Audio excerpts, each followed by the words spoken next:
hit every play.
Welcome to Orlando Magic Now, live here on OrlandoSentinel.com. I'm Charles King here with the Magic insider Brian Schmitz to talk about the Orlando Magic, and you can see all this enthusiasm in my voice because we're so excited to talk about the Magic, even though it's been a fairly depressing subject for really all of 2016 so far. The Magic have now lost 11 out of 12 after such a great start. I think it's shocking to people to see that they lost 11 out of 12, 7 in a row.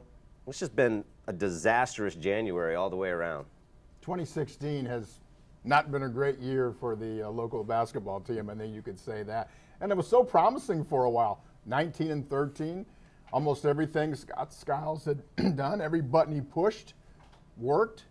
But lately, they've lost 7 in a row, as you said, dropped 11 of 12, and they've gotten away from a lot of the things that made them one of the surprise teams in the East, and really when you break it down defensively, that's where the issues begin, and Skiles saw those coming long before anybody else. So things, I mean, it was already ugly when they lost to the 76ers at home. It took a new level.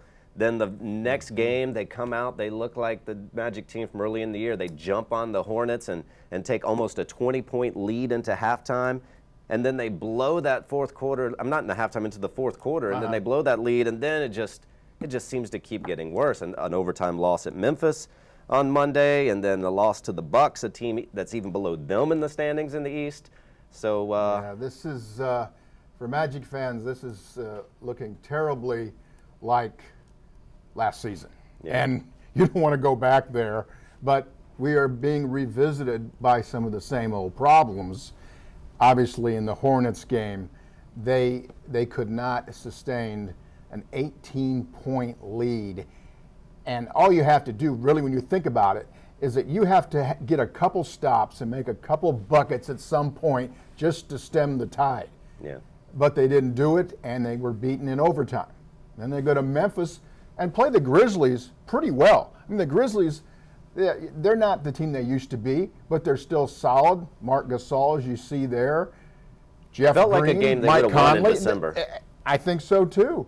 But they had a 4-point lead with 17 seconds to go. I mean, come on now. Dr. Ben Carson couldn't blow that one. I mean, seriously, how do you lose a game like that? These are the types of games they lost last year. Exactly, but that's incredible how you lose a game like that. But they did everything wrong, and the Grizzlies were all too happy to take the victory home. I mean, not fouling when you were supposed to, not being able to take the ball out of bounds, that's junior varsity type of stuff. And then we go to Milwaukee, and okay, you're on the road, you're in a back-to-back, you know, it's a tough game, but you have a chance to win. Shabazz Napier leaves the hottest shooting guy, Jared Bayless, open in the corner because he thinks he has to go defend another guy. That's not his responsibility. Breakdowns of plays. Now, I don't know if Skiles' message isn't getting across to them anymore, or they're not listening, or really we're just seeing the same team, because really the core guys are back from last year. And we're just seeing the same team as we saw last year that did the same maddening things under Jock Vaughn. So maybe it's not the coaches, maybe it's the players, and maybe GM Rob Hennigan has to do something about this. Definitely want to talk about that a little bit later. I got a couple of silver linings here. Let's go with the silver lining. They're at least the Magic are ahead of pace from what everyone thought they would be. In fact, they're pretty close to 500. They're 20-24, so it puts them ahead of the pace. I think Vegas had the Magic as projected to win 32 games, so that's still very possible. We're getting into the Come on, silver lining. Come on. One more. Frankly, the Magic are still very much alive in the playoff race. They're only 2.5 games back of Indiana, who's in the 8th seed right now. Right. So if the Magic can just get back on track, get back to where, or at least close to where they were in December, it's still very realistic that the Magic, could make the postseason. They are 5 games ahead of last year's pace. Silver lining number 1. There are only 2.5 games, I believe, the last time I looked at the standings, behind the number 8 team for the 8th playoff spot. But when you look how they've played, it's not just that they've lost games, it's how they've lost games. So the only problem with what's happening now is that you really needed a cushion coming into February. You needed to be 4 or 5 games above 500 when you look at February's schedule, because the first couple of weeks are probably the most difficult in the NBA. Yeah. 2 games against the Spurs, Golden State, defending champions. 2 games against the Hawks, who they never match up well against. The LA Clippers, who have some talented pieces. They'll play the Thunder next week, too. And then they have the Thunder. So, it's going to be really tough. I mean, they could easily be 8, 9, 10 games under 500 when that thing's over. Sorry for the silver lining, crushing that, but one more silver lining: their best player didn't punch out an equipment manager this week. So, so there has been some lineup tweaks. Skiles went with Fournier over Oladipo in the starting lineup early in the year. Put Fry in the starting lineup. Now has gone back. Put Fournier back on the bench. Oladipo came back into the starting lineup, and Aaron Gordon comes in to replace Channing Frye. So obviously you lose some shooting with that, but you get a little quicker. You get a little bit more athletic. What do you think about the lineup change? I like this lineup. This is the 3rd different lineup that Skiles has used. And I hope he stays with this one. Now, the thing is that Skiles is at the point right now where forget about the playoffs, forget about lineups and rotations. This team needs to win a game.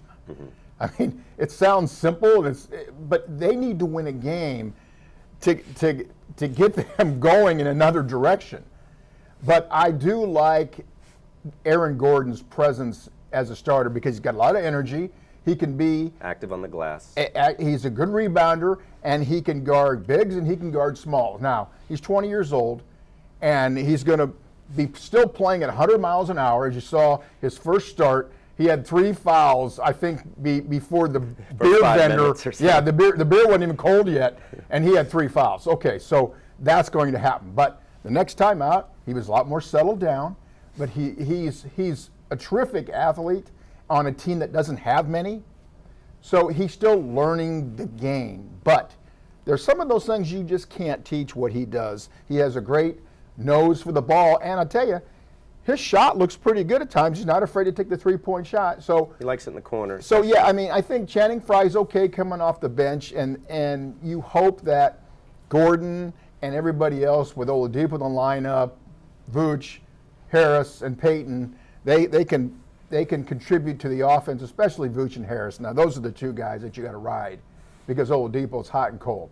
So, and that can help their offensive punch there if you have Gordon in the lineup. But Gordon, Oladipo, and Payton, you would think, at least on paper, that's a pretty good defensive trio right there.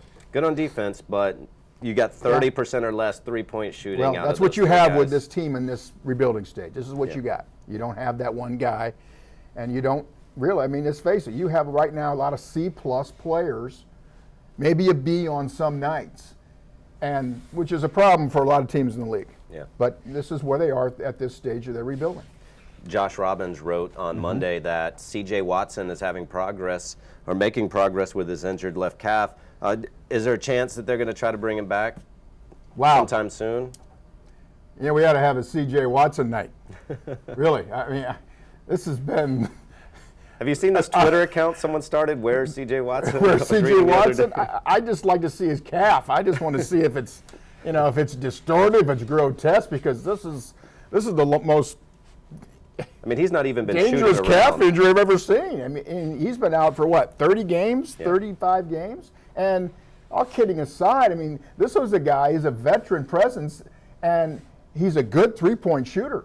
And they really hoped that he could back up Payton and at times come in and give the offense kind of a jump start in Payton's absence or when Payton's struggling. So, yeah, that's hurt, but it's Shabazz Napier and now, of course, Mario Hezonja, who Skiles thinks is a point guard. He can also handle the ball, so they're kind of piecemealing at that position. Yeah, and Keith Appling, who with was Keith Appling, the 10-day, who was in the summer league, second 10-day contract, and Appling has played a little bit, really as a third point guard, but really not all that much different than Napier. A little undersized, and more of a kind of a scoring point guard, or not as much of a distributor as C.J. Watson would be. So just a quick note, Appling signs another 10-day contract. Let's move on to some trade talks. You mentioned earlier that maybe Rob Hennigan, the Magic general manager, might need to consider some possibilities as the trade deadline approaches in February. I know a lot of Magic fans got really excited when they heard Blake Griffin punched equipment manager, and that there's been some talks about the Clippers maybe needing to break up that trio. I think it's because when there's discussions around the league about trades for star players, a lot of the national media will talk about the teams that have assets to make trades, and they'll mention the Boston Celtics among other teams. But it seems to me that the Magic have better assets to package together than pretty much any team in the league if you're not trading for another star. Well, Boston has a treasure trove of draft picks, and those are the hot commodities around the league. They're not coming off that Nets pick. No, you can't get the Nets pick unless you give them a frontline player, and Danny Ainge did exactly that when he got Ray Allen and Kevin Garnett to make a big three with Paul Pierce. We all remember that. Yeah. But he also had Al Jefferson to facilitate that deal. Now, we can play fantasy basketball all day, making trades. I've done it myself. But if Rob Hennigan isn't looking, then he's not doing his job, and he is looking. I think he told Josh that in his Q&A with him. Of course he is. All the GMs in these type of situations, in rebuilding situations, the idea is to bundle these assets and try to go get that difference maker. They're hard to find, but that's the job. I mean, nobody's giving up a star player. Now, you get a star player if he's a bad guy or has a bad contract. But, folks, I'm telling you, like Donald Trump said, I'd have to shoot somebody for my numbers to go down. Mm-hmm. The Clippers are not trading Blake Griffin. He'd have to punch Doc Rivers, okay, before that to happen. Because look, in Sacramento, as crazy as DeMarcus Cousins is at times, he's still there. I mean, they're drawing the line. No, we're not trading him. We're not trading him. And this guy has just a rap sheet. I mean, not serious things, but just goofy, immature stuff that he's done. But they're not getting off him because, as Orlando knows more than anybody, losing a superstar player, sometimes you just don't recover from that. Mm-hmm. And the Kings aren't very good with him. So it's very tough. But can Rob Hennigan go get maybe some off-Broadway pieces that will help this team, some tough guys, a power forward who can grind it, some veteran players, which he told Josh that if anything, he regrets that maybe he should have more veteran guys in this team. Yes, he should.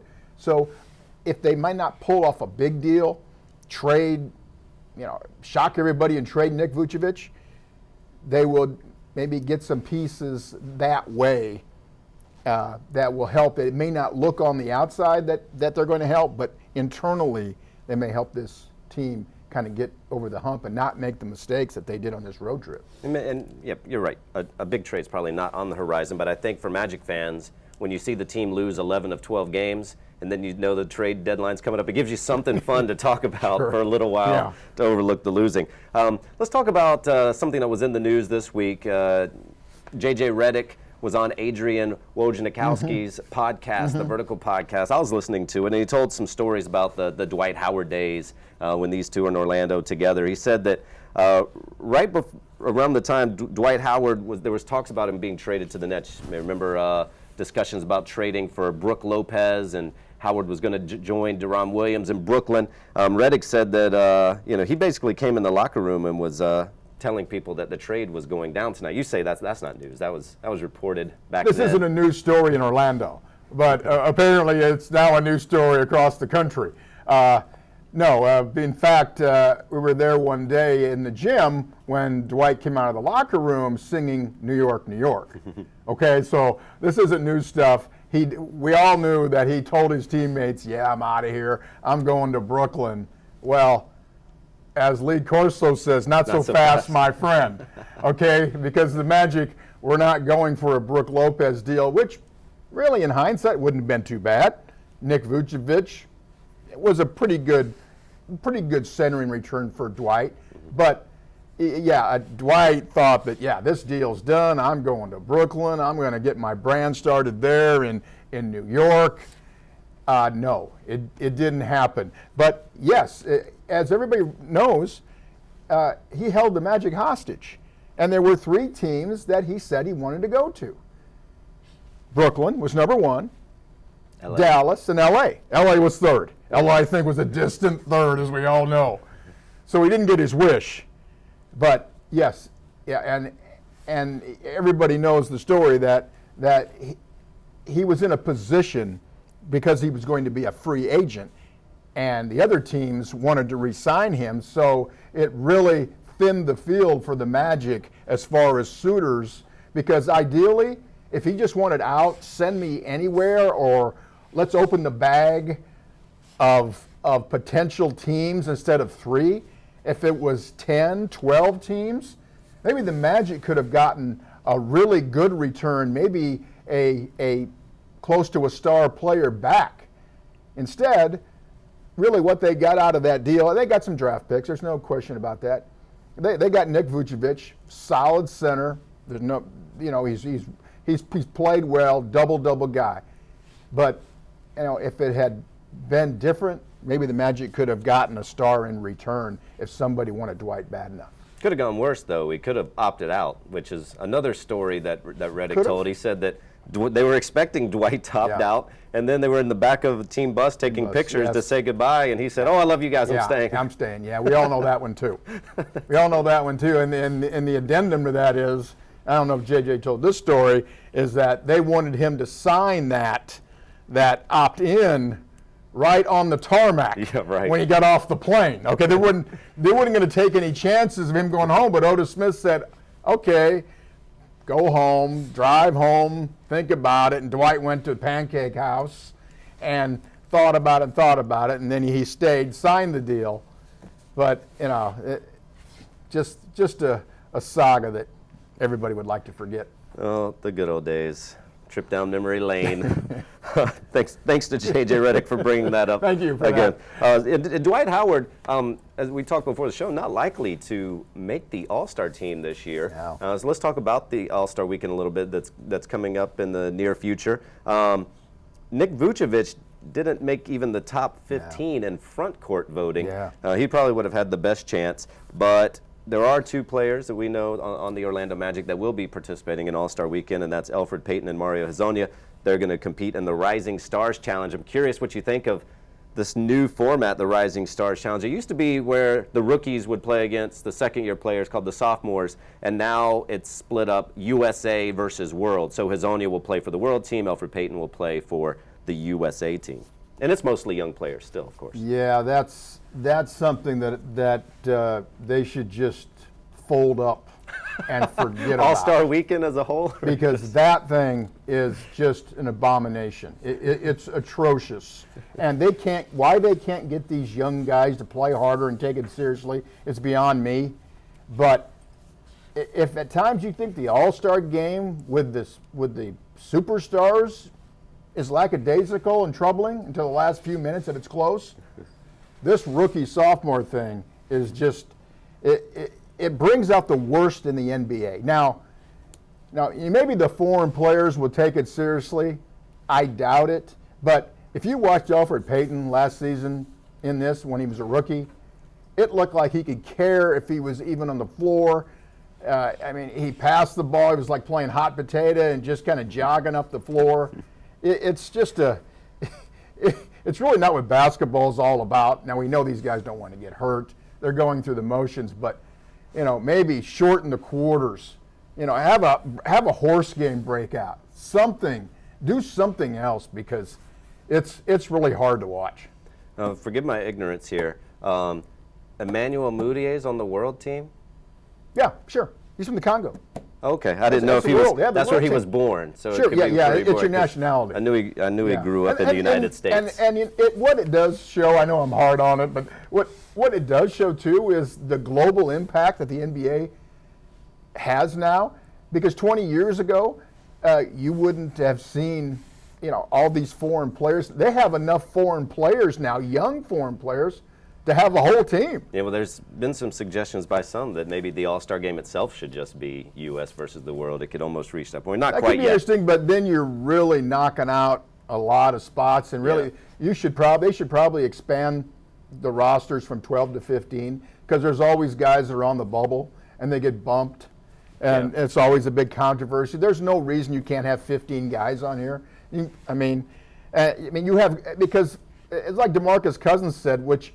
Finally he had some sanity to his reasoning, is he'd like to see the fans not be included in the All-Star voting. Now, I don't know if you can, take the toothpaste and put it back in that tube, but you understand because Kobe Bryant is a starter.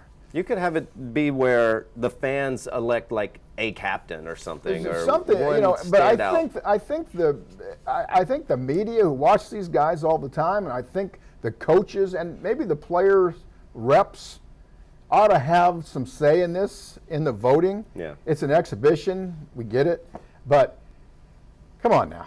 Kobe Bryant shooting 30%. I know everybody wants to see him, so designate one slot.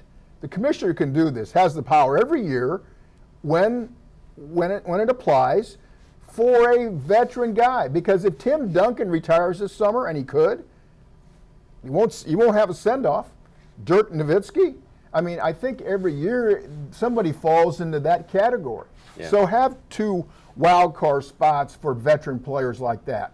expand the roster so you can see these guys and you can give them the farewell like Kobe's enjoying. When there's probably, and I think he's admitted this already. There's probably somebody else that should be in his spot as a starter.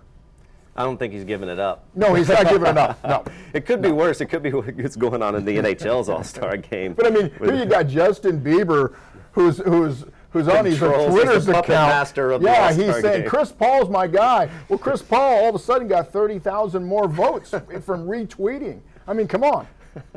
I mean, that's crazy. And it wouldn't be such a big deal, but so many people look back at, it's time for a Hall of Fame induction. They'll look back and say how many All-Star appearances someone had. So it does carry some weight. All right, let's let that go. Okay. Let's move on to this week's games for the Orlando Magic, or from here moving forward over the next 7 days. The Magic will play at Boston on Friday night, and then Sunday return home to play Boston again. And the Celtics have been pretty hot lately. They've won 7 of 10, won 4 straight, have jumped all the way to 5th in the East. The Magic did beat Boston pretty handily on November 29th, but have lost 9 straight at Boston, which is where they'll be Friday. Yeah, I mean, both these teams are kind of in the same boat. They're both in rebuilding situations, each looking for that superstar player, hoping to maybe deal some of the assets that they have. I think Boston is in a little bit better shape than Orlando just because of their draft picks. But Brad Stevens, the coach of the Celtics, seemingly gets these guys to play hard every single night. Yeah, you could argue man for man, the Magic look better man for man. You could make that case, but for some reason, they don't produce like the Celtics do. Now, Isaiah Thomas with the Celtics, when Boston acquired him last year at the trade deadline, he was great and turned around the Celtics. This is something that the Magic can look at now that they're in this slump, because Boston was 12 or 14 games under 500 at one point last season, and nobody gave them a prayer to be in the playoffs. But they had one of the best second halves in the league. I think they were 20 and 6 or 7 in one stretch, and made the playoffs at 40 and 42. So the Magic can look at that, and they're in better shape right now than the Celtics were. They're only 4 games under 500.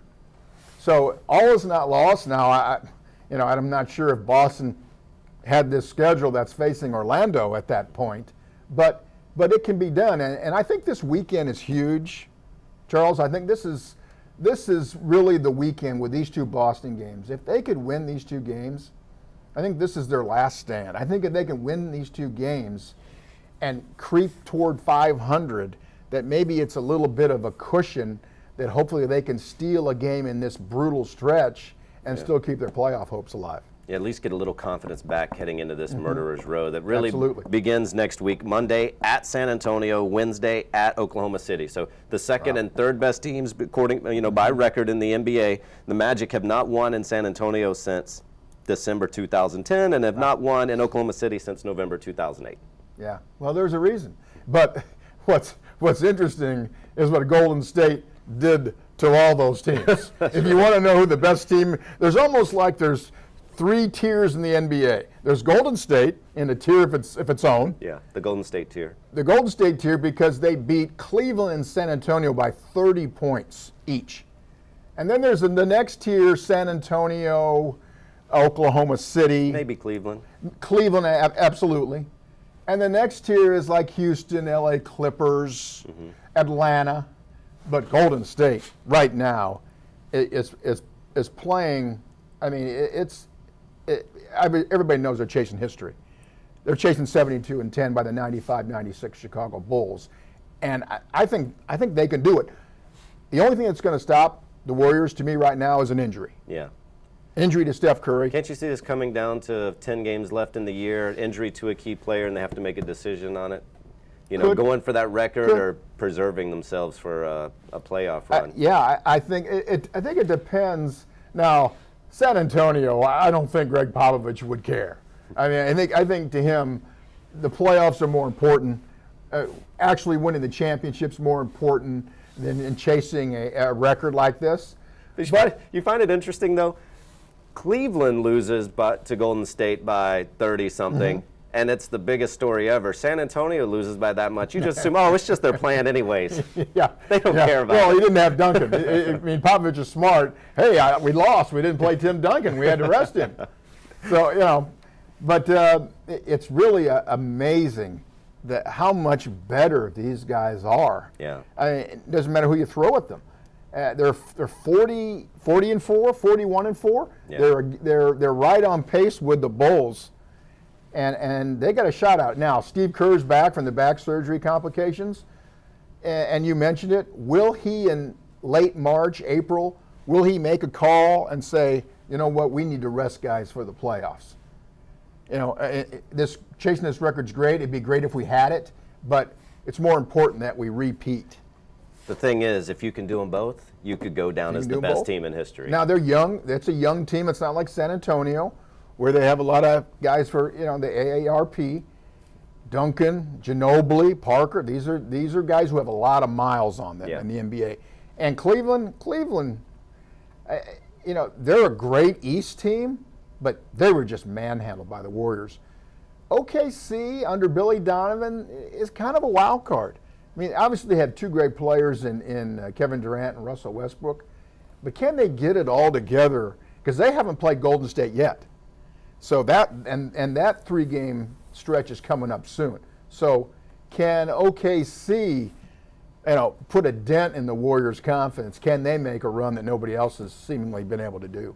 Yeah, when it comes down to the end, I think it'll have a lot to do with seeding and home court advantage, and there's always a key injury here or there that impacts a playoff series. Well, the Orlando Magic worried about a game at Boston on Friday and at home against the Celtics again on Sunday. So look for coverage of both of those games at OrlandoSentinel.com and in the Orlando Sentinel newspaper. We'll be back next Thursday, same time, 2 p.m. with Orlando Magic Now. We'll see you next week.